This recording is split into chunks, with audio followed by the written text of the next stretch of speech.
Okay, thank you everybody for coming today. We are super happy to have Tim Althoff visiting us today to talk with the Allen School and the Information School about the leading work that he's been doing looking at how new forms of data can give us new kinds of insights into human well-being. And I will let him take it away from here. Thank you. Okay. Thank you, James. Hi, everyone. Thanks for the kind introduction, and thanks for having me. Super excited to be here and excited for this opportunity to tell you more about my work on how we can leverage large-scale data to help improve people's lives. And in this talk, I also want to tell you about new massive sources of data for computer and information science. And this will be exciting because science is revolutionized by data. And for example, in computer science, we've learned a tremendous amount about people through online social networks. And in this particular picture here, Facebook revealed for the first time how we were all interconnected globally. And we've learned a tremendous amount through these online social networks. For example, about the structure of these networks or behaviors in these networks. But the lessons that we've learned have largely been limited to our online behaviors. And I'm interested in people's health and people's well-being, and that's naturally tied into our offline behavior as well. So for me, one big question was, how can we capture this offline behavior? In the same way online social networks have captured what are people doing online, wearable and mobile devices now capture very well what people are doing in the real world offline. And these devices are now extremely prevalent. In countries like the United States, over 70% of adults own a smartphone. In developing economies, that number is about half, and both numbers are rapidly growing. And these devices capture how we eat, sleep, exercise, communicate, and work, really all the things, kind of most of what we're doing all day. And in doing so, they actually generate massive digital traces of our behaviors and how they're related to our health. So what have we learned from those kinds of data? The one interesting part is that these data actually have been available for quite a few years now. I saw a few Apple Watches and Fitbits in the room. Fitbit is one of the major players in developing wearable devices. They've actually been around for over a decade.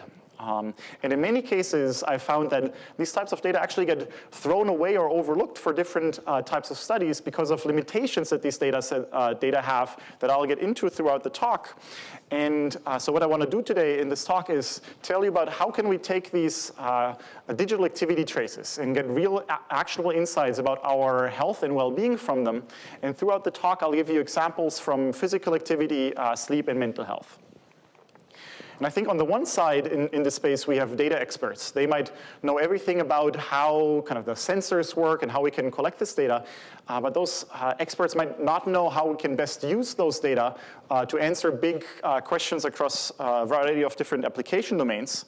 And on the other hand, we have domain experts, and they know exactly that. They know exactly what are the big questions in their field and what would have the biggest impact, but they might not know how we can develop data science methods to really get at their big questions. And what I'm interested in my personal research is building a bridge between the two that I believe requires the intersection of knowing computer science methods to deal with these massive data sets and to extract actionable insights from them, knowing the data intimately and all the limitations that they come with and how we can address them, and also knowing the big questions across a variety of these health application domains and how we can find new ways to address them. So my research develops computational methods for these types of digital activity traces with the goal of better understanding and improving human well-being. I work with terabyte scale data, capturing billions of actions by millions of people. I then leverage these data with my computational methods in large-scale observational studies that have generated actionable insights about a variety of different behaviors that I'll tell you about in health, medicine, and urban planning.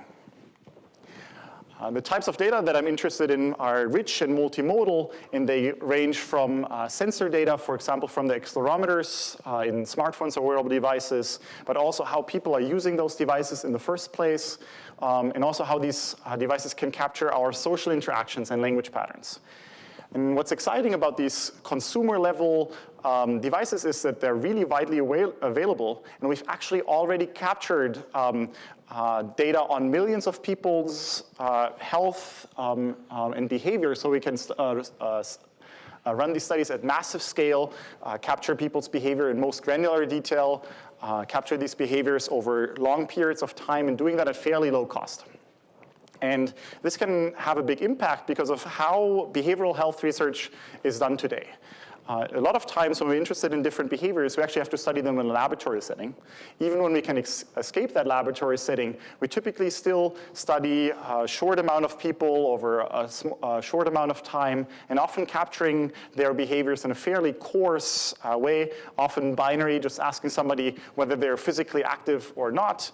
And there have been interesting studies that have shown that some of these self-reports of these behaviors, depending on what behaviors we're talking about, can actually be 700% off. These studies are also quite expensive, and because of that, the truth is that we actually know very, very little about how everyday behaviors like our exercise and what we're eating affects our health. We don't really know how much exercise do people really get, what are we eating all day, and what are people struggling with. And this is where I see a big opportunity for leveraging these digital activity traces to both advance science through a better understanding of these behaviors, as well as being able to improve healthcare setting through the insights that these data sets can provide. Now, I said I'm interested in building this bridge, and why is it actually hard to build this bridge? Why do we currently have a lack of models and methods for these types of data in large-scale analysis? And I think this goes back to the types of limitations that these data have, and being able to actually account for domain knowledge in different domains in our computational methods. So more concretely, a significant amount of knowledge in the behavioral, social, and medical sciences is based on qualitative and subjective measures. How can we actually take this knowledge and encode it in our computational models so we can empirically validate this knowledge at scale? Now, we might have a lot of sensor data, but the sensor data doesn't directly measure somebody's well-being. How can I take this sensor data and infer something about somebody's well-being from this data? And at the end of the day, most of this data is very large, but it's observational. So it's not experimental, and it's potentially biased in all kinds of different ways, and therefore considered scientifically weak. Now, how can we take this promising large data and overcome kind of through strong computational methods so we can turn these weak data sets into strong scientific results? Those are the types of challenges that I address in my research, and the methods I develop span data mining, social network analysis, and natural language processing. And I also deeply care about applying those methods to domains in health, medicine, or psychology to provide new types of insights that can survive the highest level of scrutiny in these domains. And that has, for example, led to publications in Nature, Nature Digital Medicine, or the Journal of Medical Internet Research. What I want to do in this talk is give you a flavor of the different types of methods that I've developed across three different aspects of human behavior and well-being. I'll first tell you about physical activity and how patterns of activity vary around the world, and then how we can, on an individual level, model and predict everyday behaviors. I'll then tell you about sleep and how we can use search engines to get deeper insights into people's sleep and cognitive performance. And then in the last fairly brief portion, I'll tell you about how we can develop natural language processing methods to improve mental health care. My research has impacted a wide variety of organizations. For example, it's in use at Microsoft, Bing, Under Armour, or Zoomio. What I'm very excited about is how my methods have impacted mental health care. So for example, Crisis Text Line is the nation's largest crisis counseling organizations, and they're literally saving lives every day, and my methods have helped them train their counselors better. So with that, let's jump into the first part about physical activity. And in this part, I'll first kind of tell you about from a global macro perspective, how do patterns of activity actually vary globally? And how can we leverage the fact that so many people are walking around in different countries with their smartphones to actually paint a picture of this global activity? And in this part, I'll tell you about a new measure that I've defined and studied called activity inequality. And then this first part will be the motivation for the more technical second part, where I'll tell you about how we can develop machine learning methods to combat this activity inequality and learn how and when to encourage users in these activity tracking applications. So this is a particular activity tracking application that I've worked with over a few years now. Each of these hexagons is a different action that you can take in this application that you can track. And there's many to choose from. For example, those types of applications will track your physical activity and how many steps you're taking automatically, but you can also track your runs and your walks and all kinds of different workouts, your commutes and your biking. You can track what you're eating or what you're drinking, your weight and your heart rate, and many other things. And you can also connect different wearable devices to these types of applications. Now, I can get this type of data for free open academic research from a variety of organizations. Many of these companies are very kind of openly sharing these types of data. And this is interesting because this app that I showed you earlier, this is a company of maybe 10, 15 people in Palo Alto. They don't even have a single data scientist looking at the data yet. However, they've actually already collected data from over 5 million people from 120 different countries. Collectively, they've recorded 800 million actions. And they've also tracked people's physical activity or how many steps they're taking over 160 million days at a minute-by-minute resolution, which adds up to over 200 billion individual data points. So now one question for me was, now we have all this data, how can we actually connect this data to long-standing domain questions? And the one I want to tell you about is how can we use this data to answer how physically active people really are? And this is kind of an interesting question where we know so well that physical activity is important for our health, but we actually know very little about how much physical activity people really get. The World Health Organization spends a lot of money on figuring out the answer to that question. And they fund studies and they aggregate studies and results to have the best answer to this question.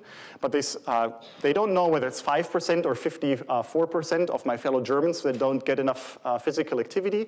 And for other countries, they don't have any data at all. And this just goes back to the limitations of this research, that it's really expensive to run those kinds of studies, and especially running those in many different countries. But we can use the fact that people are walking around with their smartphone all day and kind of tracking their steps through these types of applications to paint a picture of how physically active people are around the world. So here in this map, we're looking at how many steps do people take on average across a lot of different countries. And the method to get at this picture was published in Nature last summer. And for example, this reveals that people in the United States aren't particularly active. For example, in Eastern Europe, Russia, China, Japan, people tend to be a bit more active. In Southeast Asia, there's a bit less activity. But really the biggest insights that we could draw from this data was when we went below these simple average statistics in all these countries and looked at how does physical activity actually vary within each of these individual countries. So here on the left, I'm showing you for 4 example countries, kind of the full distributions of activity levels that we see in those countries. For example, we see how many people actually get 10,000 steps per day. And we clearly kind of see that there's a shift in these distributions. There's clearly a shift in means. And the interesting part here is that using these consumer-level devices and these digital traces, we actually had for the first time enough data to actually be thinking about the tails of this distribution and not only get kind of a simple estimate of the mean. And this allows us to ask new questions. For example, we can ask how evenly or unevenly is physical activity actually distributed in this population.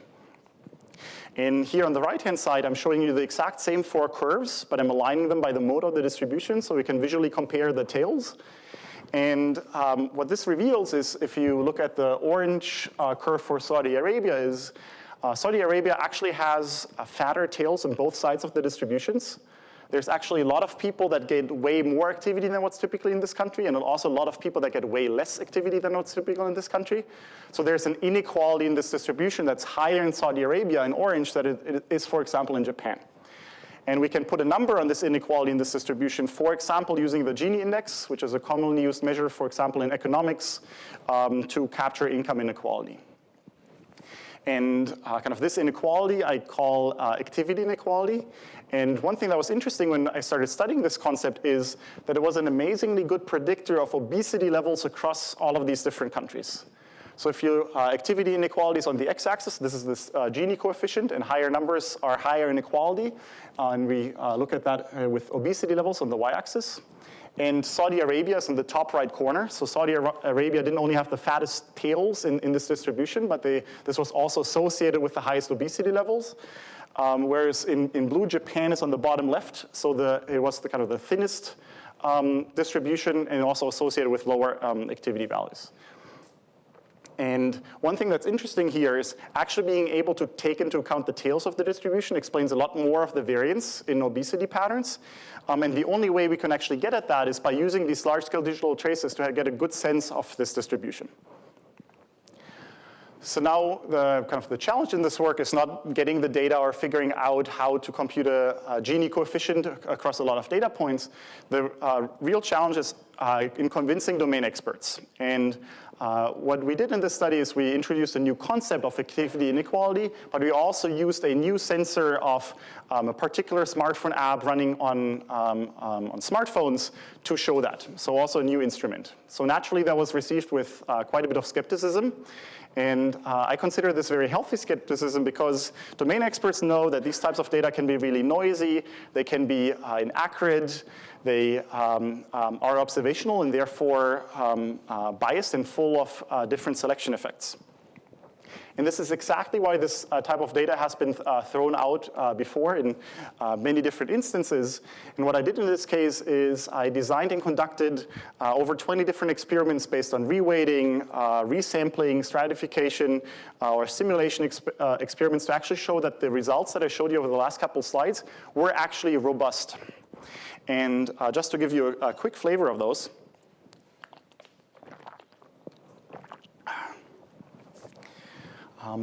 is it really a good idea to use a cell phone and kind of the accelerometry patterns from these cell phones to really get at the physical activity patterns of a person? I showed that using these types of data, I was able to reproduce many of the main findings in the physical activity literature over the last 3 decades, showing that this is actually a promising sensor to use because it reproduces previous findings. I looked at the wear time, and kind of one question is phones are getting bigger, but pockets really aren't. So what are the biases that introduces in terms of when phones end up on a coffee table, or who might be more likely to have missing data because of that? And I showed that this was not affecting the analyses. I showed that the obesity data was self-reported by people telling their height and weight into the app. I showed that this was actually very quite representative of WHO collected measurements of obesity across all of these different countries. There's big questions around who's really using those apps and those smartphones and how biased is the population.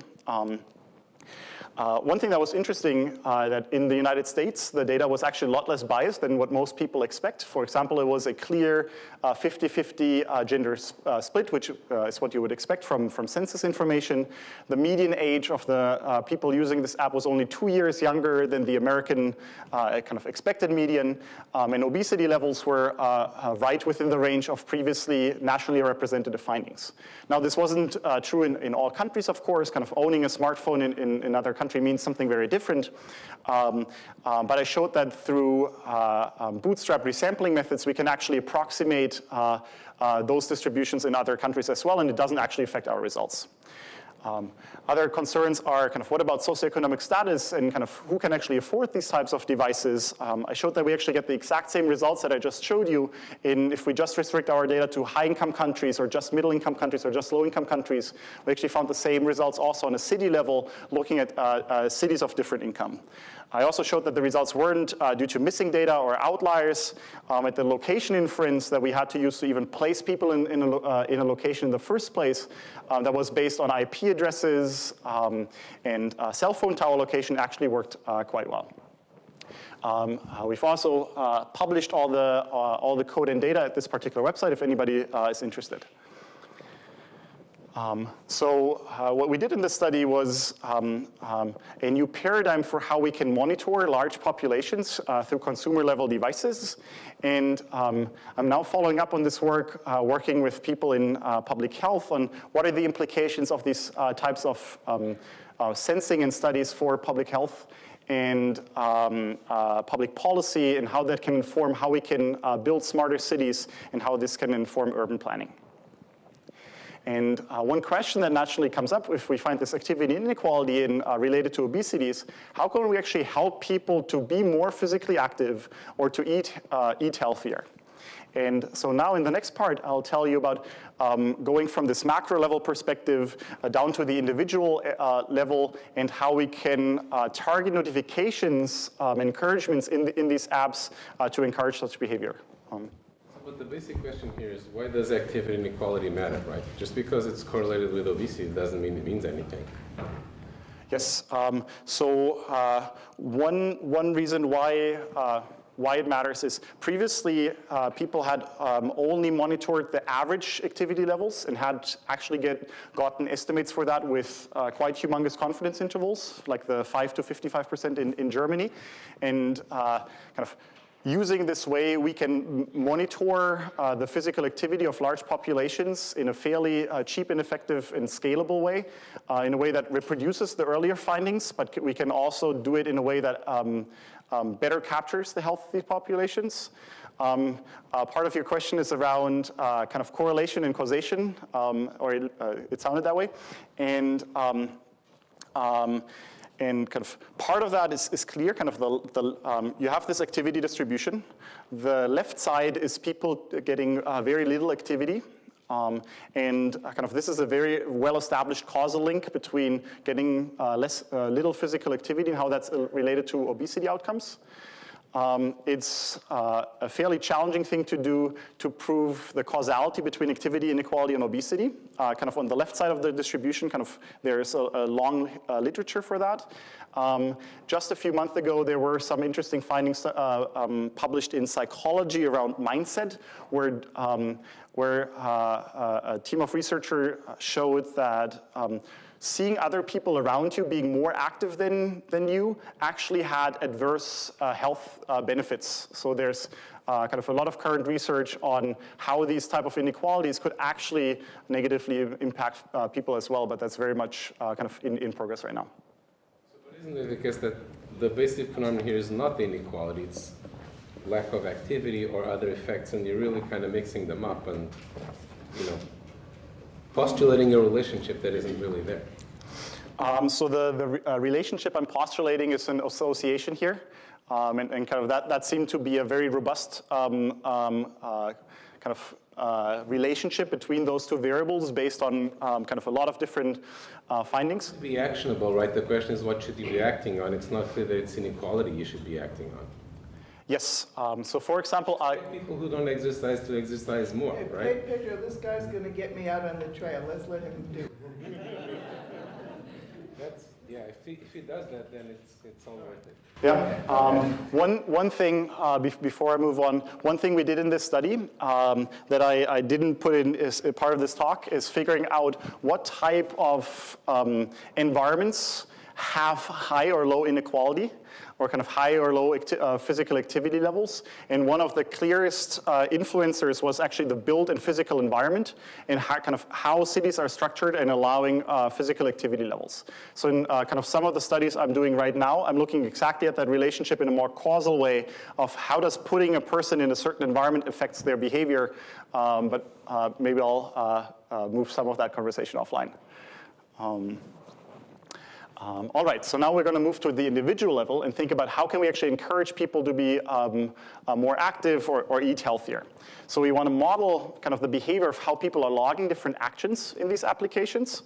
And the exact task that we want to think about is, can I predict ahead of time what actions somebody will log next and when exactly they would do that?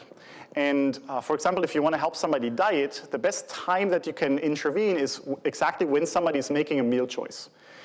You don't want to do that afterwards, kind of then they have made their choice and maybe eaten their meal. You don't want to be hours earlier, so if you can get somebody right at that time, this is a promising time for intervention. And then we also want to make sure that these interventions are explainable. For example, not saying, oh, kind of you should go for a run now, but maybe we could recognize, well, we saw that you were starting to build up this habit of going for a Saturday morning run. We saw you didn't do that this morning. How about we just schedule one for tomorrow morning? And kind of we want to have a model that can predict both what you will do next and when to fuel those types of interventions. Now, this is a challenging task, largely because of the complexities of human behavior. Our actions vary over time. There's lots of dependencies, both in the short term and the long term. And there's also different, we are creatures of habit, and that's why there's lots of periodicities in these patterns. And at the end of the day, we also have individual preferences where somebody really likes biking and others really don't. I'll now tell you about a model that I've developed for this particular task that can both predict what action somebody will do and at what continuous time that will happen. And this particular model is based on the framework of temporal point processes. And those are random processes whose realization consists of a list of discrete events localized in time. So for each action, we have one of these kind of a list of timestamps that live in R+, so in continuous time. And this is a fairly flexible framework that can jointly predict what will happen, kind of the class of the action and when that will happen. And what we need to do is we need to specify this conditional intensity function lambda. And it's called conditional because we condition on everything that happened before a certain time, kind of everything in a kind of a user's history, HT. And then this can tell us how likely is a certain event to happen. So if we condition everything that happened up until this point in time t, and then what's the probability or the conditional density that nothing happens up until point in time t, t prime. And this is proportional to this, in blue, the conditional intensity function, and this orange term that captures that actually no other action is supposed to be here. If you stare at that equation, if lambda was a constant over time, this is a Poisson process. And I will now tell you about a way how we can structure this intensity function lambda in a way that is dynamically varying over time and that will capture the different dynamics in human behavior to make those predictions well. And to do that, we'll start by looking at some real activity data, kind of the types of data we want to predict here. And each of these rows here is a different user, and the color indicates what type of activities are people doing. And kind of when we look at this, kind of it's a bit all over the place. We see that there's lots of different kinds of activity happens at lots of different times, but there's actually a lot of structure in this data that we can leverage to make predictions well, when we look deeply enough at it. So for example, now I'm only highlighting the red and the green actions in this data set, and it reveals that actually those happen often in very short proximity, and this relates to short-term dependencies between actions where people, in this case, go for a workout and then measure their heart rate. If I just show you the blue actions, you see that there's actually a longer-term periodicity as well. This is people biking, likely commuting, because they bike in the morning and then they also bike again in the evening. And we see that actions vary over time as well. And in my approach, I propose to model those, at least those three components, where you want to capture the short-term interdependencies between actions, kind of recognizing somebody's going to eat something, they will likely drink something with that as well. We want to capture these longer-term periodic effects, biking in the morning, then biking again in the evening, waiting overnight, biking again in the morning. And naturally, these actions also vary over time, where, for example, sleep is something where people tend to sleep at night and wake up in the morning. So now how can we capture those three components mathematically in this point process model? What I'm showing you here is a distribution of inter-arrival times between two events. So it's the time between waking up and then measuring your heart rate. And you see this distribution is extremely skewed towards the left. So often people do that right after waking up. This makes sense if you want to get your resting heart rate. And we can model those distributions in this particular case through an exponential distribution. And then this short-term term is capturing that past actions. So we're summing over past actions, and each of these actions can trigger another actions in the future, being governed by kind of this exponential distribution. And this theta parameter allows us to also rescale those intensities to capture that some pairs of actions are actually very likely to trigger each other. For the longer-term periodicity, I'm showing you again one of these inter-arrival time plots, but we look at that with a much longer time horizon. Note the y, the log axis on the y scale. So we have this initial somewhat linear-looking part that we just modeled through an exponential distribution. But when you look beyond that time horizon, you see different valleys and peaks again, which relate to the periodicity in how we how we do certain behaviors. So in this case, it's somebody biking in the evening, and then actually a fairly likely event is people biking in 15 hours later, which is early in the next morning. And we can capture those periodicities statistically, for example, in this case, through Wearable distribution. I won't go into much details here, but essentially we can sum over previous actions in a user's timeline that can all trigger this periodically recurring action with this particular shape. And we can learn those parameters to fit those shapes well. The third component was how actions are varying over time. So here I'm showing how bike actions, when bike actions occur during the 24-hour day. And clearly this is a bimodal distribution where in aggregate, people tend to bike either in the morning or evening time, and we can use a mixture of distributions to capture these dynamics. And in this particular case, a mixture of Gaussians actually models those dynamics quite well. So now we can put together those three components for an overall intensity function that can capture all of these different dynamics. And on the top left in blue, you also see that we can include parameters that depend on a particular user. So we can capture that one person really likes biking, another person will never bike, and we can capture that in those types of factors. And then we can use an expectation maximization type algorithm to infer the parameters of this model, where the latent parameters in this case are how likely is it that a certain action triggered another action in the future. So for each of these pairs, you have one of these latent variables that you need to infer. What are the parameters? The parameters are all the alphas of personalization factors. And these parameters that govern the shape of these different distributions, both for the time-varying factors, as well as the kappa, gamma, and so on here. Those are the parameters that we're learning. So now, how well does it actually work in practice? And I've done that across several different activity tracking applications. I'll just tell you about one here, which is the same ZoomU app that I've been telling you about. And we first look at how good is it at predicting the next action, but the class of the next action. In this particular data set, we have 10 different classes. So random performance is at 10%, maybe around here. And we compare the model that I've just proposed to you called TPAS against a different type of Markov models and hidden Markov models and models from the recommender systems literature. And the red dot in the top right corner shows that we're outperforming these types of models by up to 150% on these tasks. The second thing that we care about is also being able to predict the timing. So we want to predict the timestamp of the next action that will occur, and we use mean average error on the y-axis to gauge that. And compared to the baselines that can actually make time predictions, we reduce this error by about 37%. Question?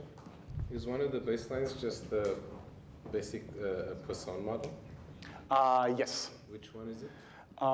There's two Poisson model baselines, which are these two. The Poisson process for PP global is that you have one intensity that's global, the same for all users. Or what if you had a Poisson model that is just has an intensity that might be different for different users. Some users use the app more. That's PP-user, the second from the right. And so if the Poisson is one part of your model, right? And then there's the Wearable and the mixture of Gaussians. Is that correct? That is correct. There's also an additional Hawk's process types model with an additional exponential kernel. Okay, so but my question is, what if you just use the Poisson part in your model, except that the lambda is time varying? How much of the change is accounted for by that? If you want a time varying Poisson model, the question is, how would you have it vary over time? The way the other you can. How did you do it, right? That was the first model that you showed, right? So the random point process, yeah, right, where the lambda is time varying, yeah, right? how does that compare with, so there's the Poisson, right? There's your full model, and there's that model, and my question is how much of the improvement is accounted for by that? Okay, so one thing I should clarify is that the final model is still a time-varying model. It just takes different like it's kind of a self-exciting model that can self-excite in kind of this periodic way and kind of these short-term and long-term interdependencies. If you just have this time-varying model, I would have to check the numbers again. It was roughly half as good, I would say. So I could look up so this got just accepted at www. I forget the exact number. When you kind of do an ablation study on this TPAS model, just using the time-varying nature was not even close to the final model. And in fact, we also showed that each of these individual components, if you remove any of them, you will have a very significant performance loss. It was better than just using the static Poisson.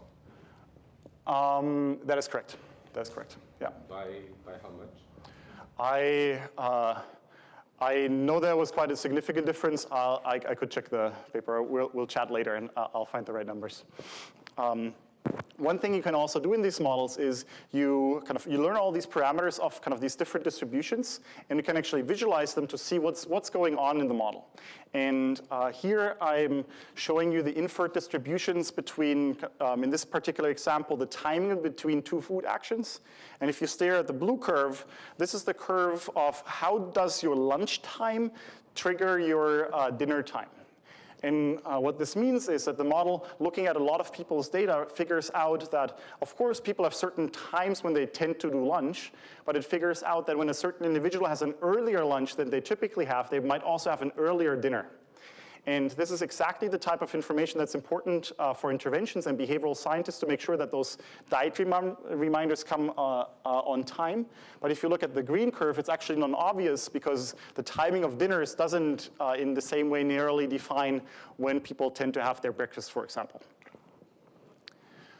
So to summarize this part, in this part I told you about a generative model of people's activity that encoded different empirical insights on people's behavior. This model can take into account previous actions and uses the interdependencies between actions to make those predictions well. And then we can use those for personalized interventions, for example, to inform when we want to run these different interventions. And one thing that's important to me is not only, I don't only want to model these different behaviors or make these predictions, but how can we actually use them to make a difference in people's behavior? So as I mentioned earlier, this will be presented in about 2 weeks at www. And I'm now working with the industry partners involved to actually deploy these machine learning models to see what benefit do we have of these personalized predictions. So for example, power in the MyFitnessPal app by Under Armour diet reminders. All right.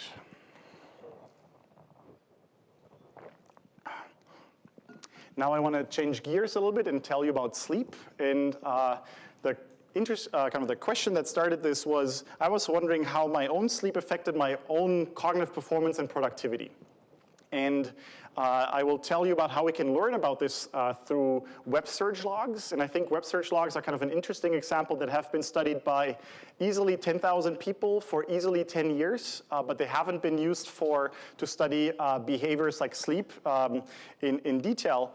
And I'll tell you about a study that was the first combination of these web search logs plus wearable device data and a statistical model I've developed to disentangle different biological contributors to your cognitive performance.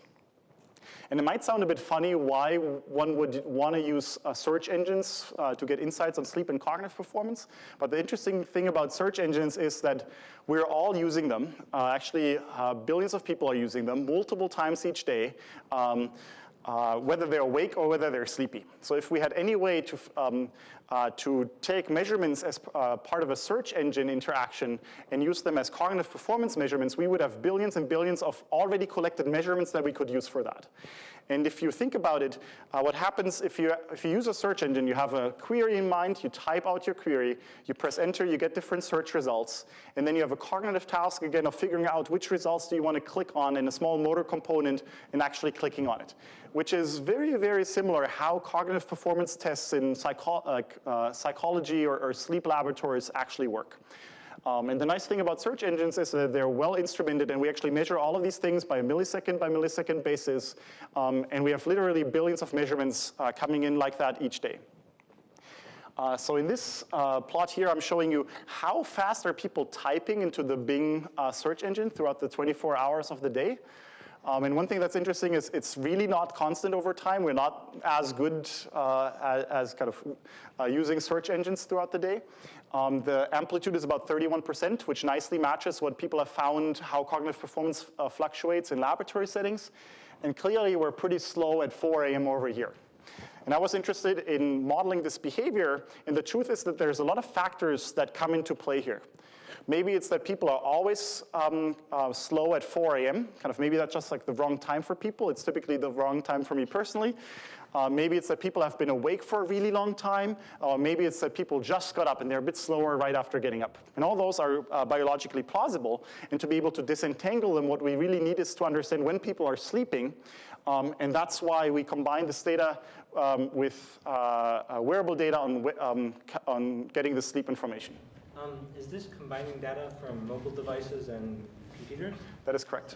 Okay, because I'm thinking if people are typing on their phones late at night or something, they might be slower or faster. Oh, okay, sorry. So yes, it's a combination of mobile devices in the sense of what's sensing your sleep, but all the typing information comes from a desktop environment where the mode of input is the same, and that is a very important thing to do. So if you want to disentangle these effects, it's quite tricky because they're naturally very, very correlated. We tend to go to sleep at the same time each day. And that's why in sleep laboratories, they would bring you in and subject you to a fairly cruel sleep schedule to really rip apart those different factors to study them. And in contrast, what I'm proposing here is we can use existing variation across potentially up to millions of people and their interactions with web search engines and study how that correlation looks like with their sleep. And I developed a statistical model then to disentangle these 3 different hypotheses. And this model works as follows. So I started collaborating with some people at the Stanford Medical School, and they were quite interested in having a way to be able to study all of this outside of a laboratory setting, which they previously couldn't do. But what was important to them is that it actually accounted for the domain knowledge that they already had in terms of what biological processes are driving these different behaviors. In order to incorporate that, this is the model I came up with, which is a generalized additive model, where our performance just comes from a normal distribution with a certain mean and variance. And the mean is decomposed into an intercept term, which is kind of somebody's average typing speed. We can control exactly for which key is being pressed, because some might take you longer than others. And then what we're most interested in is how performance varies as a function of time of day and as a function of time since wake up. And this is this last part is where the wearable device sleep measurements come in to actually know when somebody got up. And why would you want to model it that way? First, it's important to model the time of day because we can capture an important biological mechanism this way called the circadian rhythm, which is a near 24-hour oscillation that is time dependent, and that's why we want to model the time. And as a little sketch, we would expect that the circadian rhythm captures why people are slow at 4 a.m. This is when our body is naturally asleep, and this would explain why we're slow there. You also want to model time since wake up because you can capture 2 additional processes. One is called homeostatic sleep drive, and that just captures the longer you're awake, the more tired you become, and the slower you get. And the other process is called sleep inertia, and that captures that you're actually slower right after getting up, and then initially you first get faster, up until about a 2-hour turnaround. And we can learn the parameters of this model by making assumptions about these functions. In this case, I wanted to make no assumptions at all and assume that they're piecewise constant, and then we can turn this into a convex optimization problem to get those parameters. And then we will look at these parameters. So this here is this function h. kind of the inferred model parameters.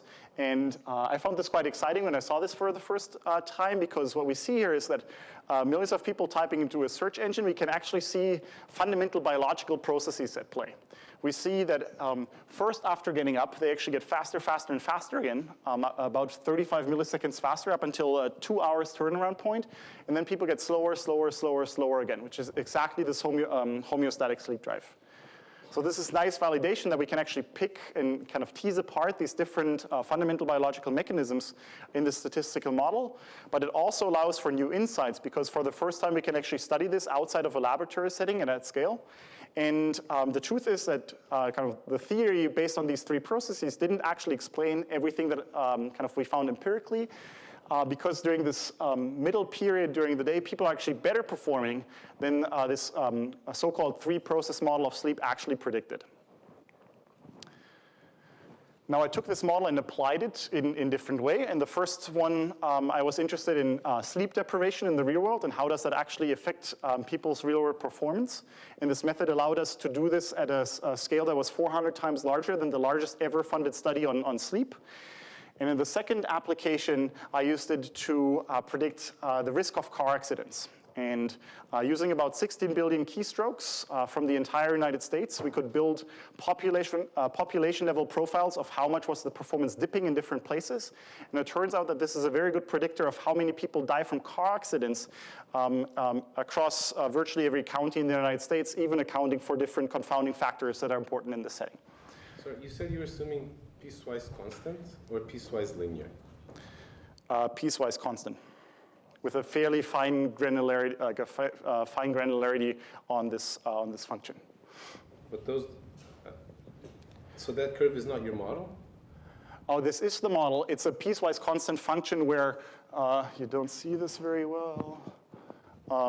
You assume, right, like between 4 and 8 hours, we have, this is for hour number 4, this is for hour number 5, this is for hour number 6, and within this hour, we assume that this is a constant. So it's you just take the average for each hour? Yes. And kind of you can vary the granularity. For example, initially in this initial part, we had a higher granularity because we were particularly interested there. For the last few minutes, I very briefly tell you about some research in the mental health setting. And I want to tell you about this because I want to convince you that we can use these digital activity traces not only to learn about our physical health, but also our mental health. And in this part, I was particularly interested in the question of how do you help somebody feel better? And I developed a suite of NLP tools to analyze large transcripts of counseling conversations. And this allows us to take theories by clinical psychologists or psychiatrists and actually test them at scale. And so in this case, I developed a set of computational models to inform the question. Kind of a long-standing question in this space was, why is it that some counselors are so much better at counseling compared to some others? They consistently see better outcomes. And I showed, for example, through language model comparison, that the very best counselors are actually able to adapt to the conversation. When they notice that it's not going well, they actually start talking differently. Using clustering methods, I showed that they actually react differently to virtually identical situations. For example, the best counselors would check for suicide ideation earlier. Through subspace analysis, I showed that the best counselors use less templated and less generic and more personalized and creative language. Through modeling the trajectory on kind of the sequence of conversations, I showed that the best counselors spend time in different phases of the conversations differently. For example, they spend a lot more time actually solving the problem. And through what's called coordination analysis, I could show that the best counselors actually can kind of change somebody's perspective. For example, how much somebody talks about themselves versus other people, or how much they talk about the past versus the future. And this, yep. There was supervision in the sense that we send questions to each client or texter after the conversation. Did this conversation make you feel same, better, or worse? We did a lot of work on, can we aggregate this up on a counselor level and have an unbiased estimator of how good this counselor is or how much selection effect there is? But it turns out this is a good model to figure out kind of an average quality of a counselor.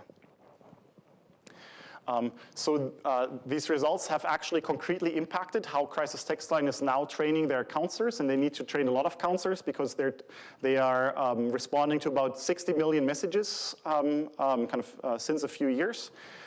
This method was also recognized in both academic settings as well as public settings, and has led to new industry collaborations, for example, with Talkspace, a large company doing online therapy, who has an interesting matching problem where they have 100,000 clients and 1,000 counselors, and you have kind of a bivariate graph and matching problems in this case. And in the interest of time, I'll go quickly over this. One thing I'm interested is how can we not only observe something about people, but really become active in interventions? Yes, please. Quite a big difference. The most successful counselors have maybe an average % success rate of. This is some, we're in the process of figuring this out. I don't have an answer for that yet. Yeah. So I'm also interested in how can we kind of make interventions both for individuals or in the environment to actually help change those behaviors. And we can do this, for example, thinking about how the physical environment can be changed.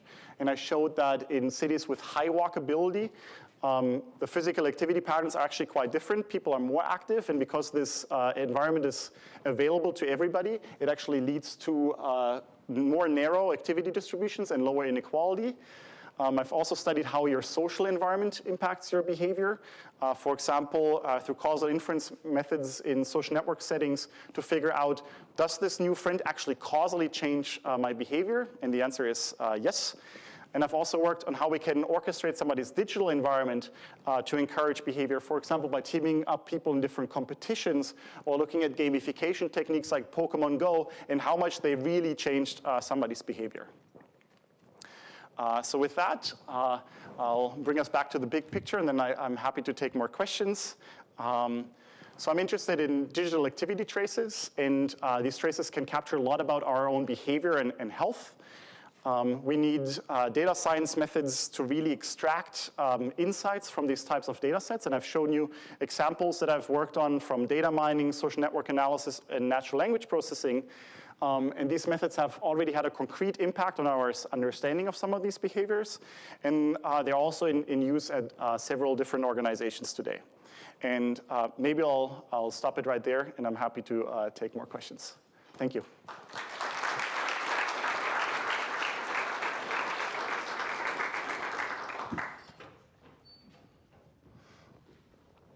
Yeah, right there. So earlier in your talk, you mentioned that one of the big drawbacks of using this kind of data is like the difficulty of establishing causality because it's not experimental, it's observational.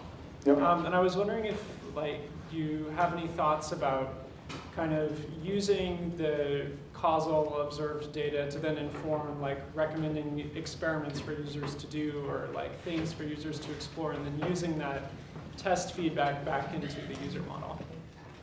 Mm-hmm. Certainly kind of figuring out what here is kind of different correlations and different selection effects and what are the real mechanisms at play that really impact behavior is really important.